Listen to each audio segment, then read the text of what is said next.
Bir bilan aralashib oxiri chiqmaydiganligini bilamiz-yu. Yana shunchalik yaxshi ko'radigan bo'lsak, o'talashimizcha birga o'tishni tanlamdiq yoki ayrilib ketishni-mi? Mushundaq bir tema yaqinda to'rda qizib ketdi-ya. Bu to'g'riliq men ko'rgan ham ko'p alqishlangan bir javob mundaq ekan, siz bilan o'rtoqlashay.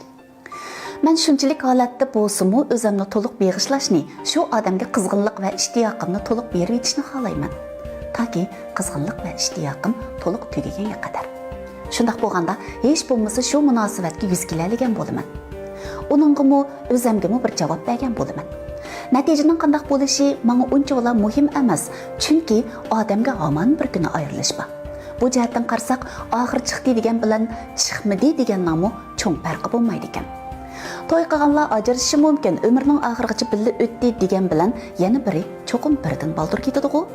Shunga mayli uzun yoki qisqa bo'lsin, o'z hayotimizda afsuslik qoldirib qo'ymasak shu kifoya.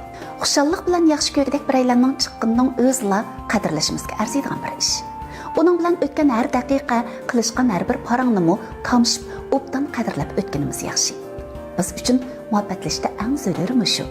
Siz qanday qaraysiz? Inkas rayonida sizni kutay, fikrlashimiz.